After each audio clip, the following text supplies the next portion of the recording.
This episode is brought to you by 212, the official sponsor of the MJ Bulls Cannabis Investor Series. I've been an entrepreneur pretty much my whole life, so I know how difficult it is to raise money. But for me, the most frustrating aspect of raising money is how many things are out of my control.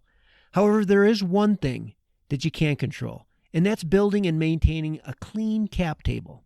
Listen, I've worked with investors for over 25 years. They do not have a lot of time, so they're looking for reasons to say no. If your cap table isn't on point, be prepared for them to move on to the next deal. And that's where 212 can help. Their incredibly easy to use yet powerful cap table management and financial modeling platforms are designed specifically for founders and angel investors. For just $20 a month, founders can be confident that their cap table is clean, and investors can see how much they stand to make if your startup rocket ships. But maybe my favorite feature is the ability to see how much you'll get diluted if you take that check. After all, what's the point of building a successful company you don't own?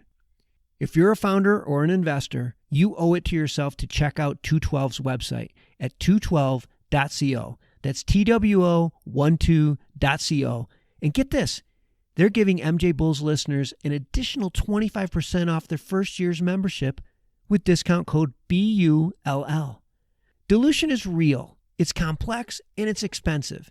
For just $20 a month, well, $15 if you use the discount code, you can sleep easy at night and be ready when your next investor says yes.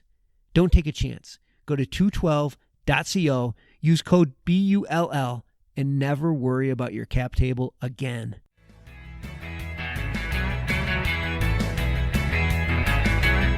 Not just from a financial side, but also from an impact side, is really different from the way that VCs currently value companies. That they have the DCF model, they have the VC model, everybody has a model, but they really take away some of the creativity of the founders of color and what they've had to do to get to this place, to be able to ask you for capital. And so that's why I founded the People's Group, because I wanted to be able to create all the products that I wish I had had as a founder. From the PodConX studios, high in the Rockies at the beautiful Beaver Creek Resort, it's the Raising Cannabis Capital Show. Today on the MJ Bulls podcast, we are continuing this year's Cannabis Investor Series with Christine De La Rosa from the People's Ecosystem. Christine, welcome to the show. Thanks so much, Dan. I appreciate you having me on. Well, I've been wanting to have you on since I heard you mention the People's Group Fund during your Women's Leading in Cannabis interview. And just raising capital is extremely difficult for all businesses, but statistically, it's nearly impossible for women and minority-run businesses. And this is where I kind of wanted to start today. Christine, why is it so difficult for women and minority-owned businesses to raise capital? I mean, I think it's a lot of things. I think it's a layered, and you can't just say, oh, we live in a patriarchal society, a white supremacist society, a white male society. Like, it's a lot of different things. Sure. And a lot of things that I always think about is, yes, it's those three big things, but also people are used to investing in people they know. They're used to investing in people that look like them, and they're used to investing with people who've kind of grown up with them. And one of the things that we know around women, and especially around BIPOC folks, is that we are not going to like Harvard, Yale, Princeton. I mean, some of us are, but not a lot of us are. And a lot of the very close relationships, not just friendships, but financial relationships, happen when you're in college. Yeah. Like, I went to college, and so you kind of know people, and people who know people who know people. And founders of color and women founders don't normally have access to that group of people. So I say it's a lot of different things, but there's systemic racism and all that other stuff, but it's also just connection. How do you connect? If you've never seen me, you don't know who I am. I didn't go to a college or to another college that one of your friends can vouch for me for. How do you know what kind of founder I am? Yeah. I think that's one of the major things. And one of the things that I really try to demystify for investors is that learn to step outside of your comfort zone, to be investing in different kinds of people, because sometimes your ROI is going to be triple, quadruple of the regular people you normally invest in. You make so many good points. And on the surface, it doesn't make any sense, because to me, a good business is a good business. But I know investors are like super data driven. What type of stats, the advantages to investing in minority and women-owned businesses? Well, there's a couple of really, I think, great statistics. One of them being that the way that BIPOC minority founders or women, the way they handle budget is very, very different than their counterparts, right? That's an easy thing. That's documented, how they handle budget. You're not normally going to see a founder of color and even a female founder. Not normally. I'm not going to say nobody, but normally we're not going to go buy a $4 million house in the hills with our paycheck. We're going to give our money to our employees. We're going to use that money wisely because we know we have to leverage it in a different way. And we know that we don't have endless checks. I always think about the woman for Theranos, right? Yeah. How she spent the money was very much the way that I've seen a lot of like tech companies spend the money that are no longer tech companies anymore. So she was like an exception. That's why I can't say no women and no founders of color, but I would say a good 90-95% just spend money differently. Yeah. And so investors should look at that. They shouldn't just look like, did you go to Harvard? Did you go to Princeton? They should be looking at, how do you spend your money? How do you budget your money? And I want to make sure that you're not paying yourself $450,000 plus bonuses and you're a startup. Yeah, that's such a good point. I even know like in businesses when there's some really, really trying times, that's when you have to figure out a way to make $2 into $3. You know what I mean? Let's jump ahead and let's tell everybody about the People's Group Fund. Sure. So I have a company, the People's Ecosystem, which is a cannabis company. One of the things that we've always had trouble doing was raising capital, and not because we don't have a great business plan, nor we have really awesome financial modeling. We have really great statistics ourselves. Right. But really, just generally speaking, it's not because of Christine. But when you look at the VC capital, I think Crunchbase just put something out last year, 4% of all VC capital goes to people of color. And of those 4%, it's like 2% goes to women. And of that 2%, like 0.6% goes to women of color. So I kind of hit it on all ground. Like I'm a woman, I'm a woman of color. And so like it's really difficult to have access to the capital. Even years and years and years after people say, hey, you should invest in women. They manage budgets better. They have higher revenues. Like that doesn't really seem to matter. And so I was like, I need access to capital. I know other founders who need access to capital, other women founders, other BIPOC founders that need access to capital. What if I just became the access to capital? Because I am that person, right? Yeah. And I wanted to create a fund that I wish I had had in 2015.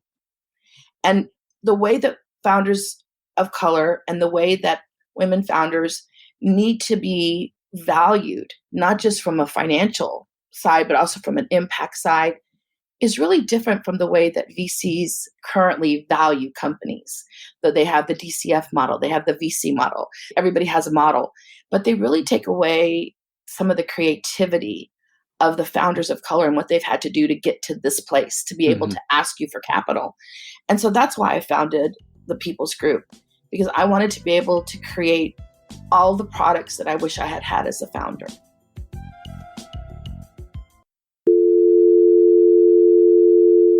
This is the sound that cannabis companies hear when they try to place an ad on Facebook, Twitter, or Google. The tech overlords' arbitrary discrimination against our industry is unfair, but until they change their restraint of trade policies, we need an alternative way to share our message with our customers. Cannabis podcasts are one of the last advertising platforms not controlled by the tech monopolies. And for as low as $9.99 a week, cannabis companies have the freedom to play their uncensored commercials to customers around the world. Don't let the tech bosses dictate how you run your business. Go to PodConX.com, that's PodConX.com, and for just $9.99 per week, you can go from this to this.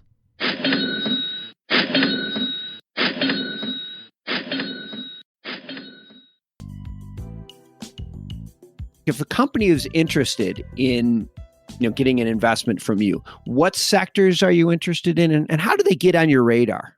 Sure. So we're interested in all the sectors in cannabis, including ancillary and tech. So our investment stack is very mixed. We want that to be of most importance to us. They can just go to the website, thepeoplesgroup.fund, and there is a way for them to sign up there. We answer all the emails. Last year, we ushered 20 groups through our accelerator to get them prepared for investment. And right now in our pipeline is about 10 additional groups. Because one of the things that a lot of people, and this happened to me, like I just want to be fully transparent. I remember the first time somebody asked me for a data room and I'm like, what are you talking about? I come from the legacy market. We don't have data rooms. We have grow rooms. Very different.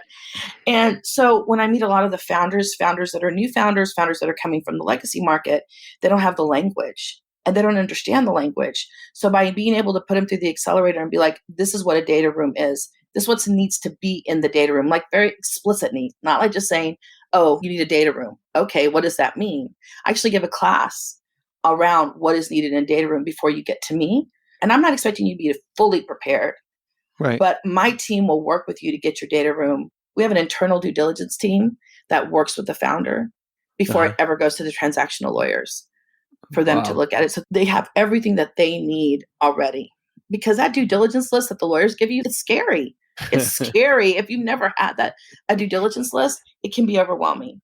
Yeah, a lot of those are just cover your butts from those lawyers. They're like, we better just give them, making sure they have everything. You don't always need everything that they tell you, but they have to cover their butts. So they make sure, oh, I told you that you need that. Like, right.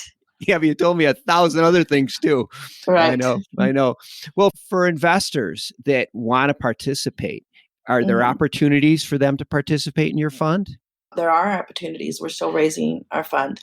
Oh, good. Okay. So same thing. They would just go to your website and okay, good. They can reach out to me on LinkedIn. They can do all of that. Mm-hmm. Oh, that's awesome. That's awesome. So we have all the links to the People's Group Fund in the show notes. So if you're looking to raise capital or you're an investor that wants to invest in this seems like a no-brainer, but if you want to invest in a really good opportunity, I would suggest clicking the links in the show notes or going to the PodConX website. I know Christine or somebody from her team would be happy to speak with you about this.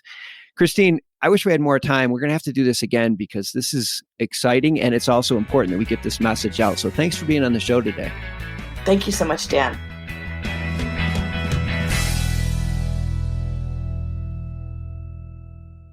If you're a cannabis retailer, THC, CPG brand, or cannabis investor, you won't want to miss MJ Unpacked on October 21st and 22nd in Las Vegas.